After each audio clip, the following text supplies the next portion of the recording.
Hello everybody, it's Vinyl Rich here with Give 'Em the Boot. I'm going to show some of my bootleg albums. I just right now I watched a video by Christopher Kibler showing his bootleg albums, and he had quite the variety. I mean, he had everything from Grateful Dead to Brian Eno to Rocky Erickson. I mean, he had a really good cross section. I don't know if mine's quite that varied, but anyways, I'm not really a collector of bootlegs. I do buy them occasionally. I've passed up a number of them. I mean, there's usually something else I would rather have. You know, I see something else I'd rather have than the boot. Because with bootlegs, they're like a whore's drawers. I mean, they're up and down. I mean, the quality, you just never know what you're going to get. But anyways, I picked this one up yesterday. Black Flag Demos 1982. I have this on CD. And I showed the CD when I made my Black Flag. That's a really great shot of the band right there. I did show the CD when I made my Black Flag video quite a while back. And I made the statement that I remember it having a lot of hissing noise.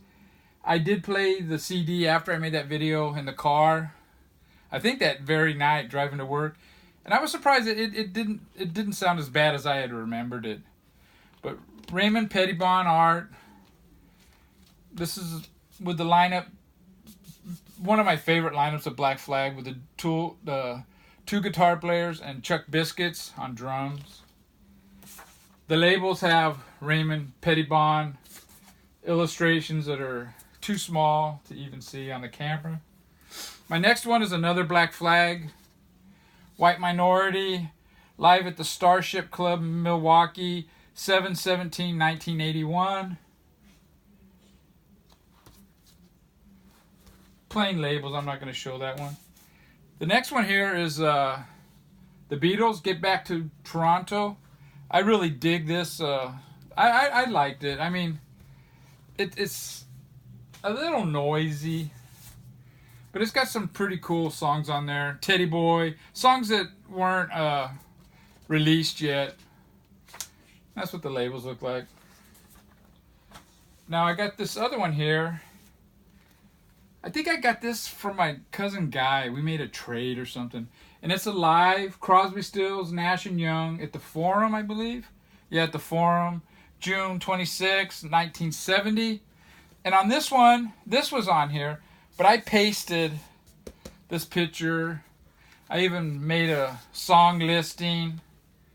And I even did some pasting of pictures on the inside of the gatefold. This one here does have a lot of, it's a noisy. And that's what the labels look like. Misfits, live at Al's Bar 1982. This gig, I was at this gig at Al's Bar. Al's Bar was a small little place. And I don't think it was announced that they were going to play there. There wasn't that many people there. And it was really, these dudes were really intimidating on the stage. I mean, I was like less than 10 feet. I was right in the front.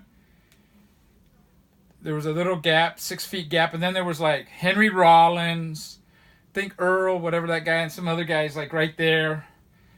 Maybe they were a little at the side. And then the stage at Al's Bar was maybe like 2 to 3 feet. I mean, and these dudes, man, they're just like pretty buff dudes, you know. But I remember the thing that's funny about that, and a lot of the crowd was heckling the band.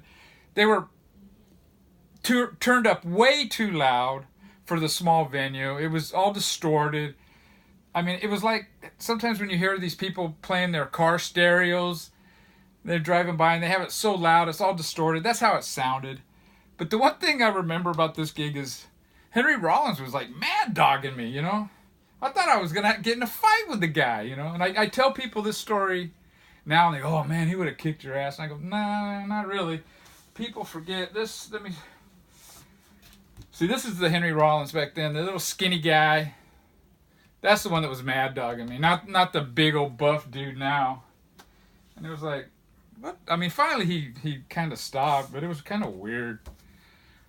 Got another Misfits live, Hitsville, Passaic, New Jersey, Christmas 1981. If you don't know this song, what the fuck are you doing here?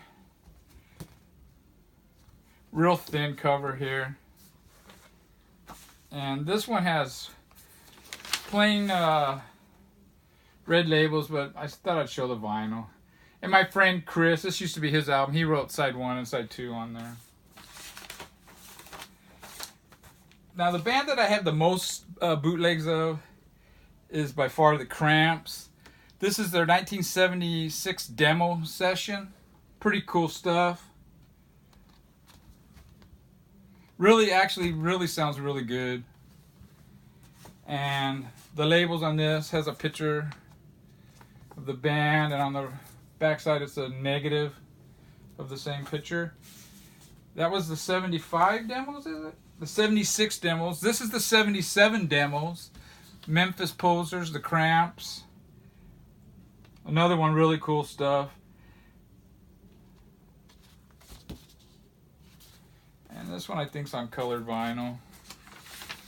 Yeah. And it's got a picture in the back.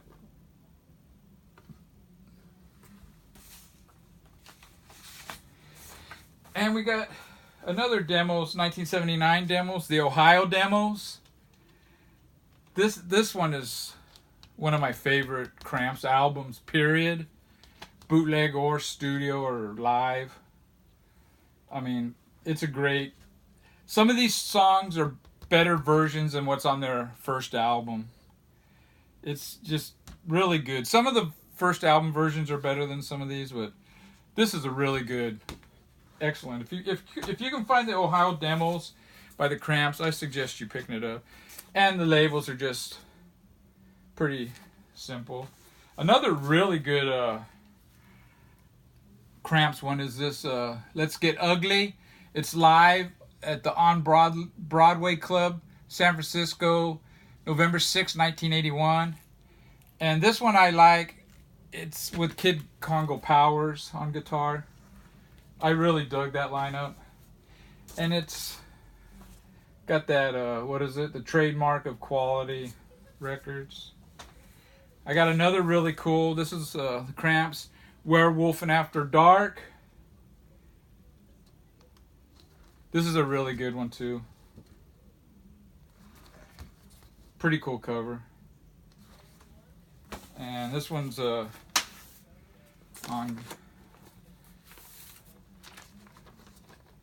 colored vinyl, and it's just got the letters of the side on there. And this one here is a Jimi Hendrix live at Davenport, Iowa, 1968. Pretty cool. Decent quality. It's not great quality, but it's pretty decent. And it's a double album. And the record labels look like this. Now this is another double album. Jimi Hendrix. And this is live at the Forum. The quality of this one is superb. Really good. And really cool songs. It's on Zipper Records. And that's what the labels look like. Something a little different. Sex Pistols. Bootleg. I actually wrote here the song listing as best I knew it. Some of the songs I wasn't sure what the name was. They're all pretty. Or I'm in Love. I'm not sure if that's really a song title. And I did write the song titles on the plain labels. Next one here is Sisters of Mercy, Ghost Riders. This is on Candy Corn Records. And it's got like a Robert Crumb illustration on one side, and then it's got the logo on the other. This is a really good one too. The Talking Heads 1975 CBS demo session. Really good quality on this one. Playing pretty thick though. It's real thick vinyl. It's just one album and it's just plain labels, but I don't know if you can see that. But yeah, this is really good. The 75 demo sessions. I guess CBS turned them down. Another Talking Heads. This is live at CBGB's, is it? Yeah, in 1977 at CBGB's. This one is really good too. It's a double album, and the labels are pretty plain with that song listing. A really good live bootleg is this Death in June, Night and Fog. Recorded live at the Fridge in London, 8/28/1984. There's the song listings. This is really good. And the labels are plain, but it is on red vinyl, so I thought I'd show it. Because you guys like that kind of thing. Got a couple more here. Clash. This is a double album live. It's just The Clash, Londonderry. And this is what the labels look like on that. And this is the last one? No, two more. No, this is the last one. The Butthole Surfers, Ecstasy. It's live stuff and alternate versions of some studio songs. Pretty cool. And the labels on this, they're just plain on one side, and on this side it has a stamp. Just a stamp on there saying to play very loud. Well, that's it. Give them the boot. Check out Christopher Kibler's video. He had some really good stuff. But anyways, that's my boots. Take care, guys and gals.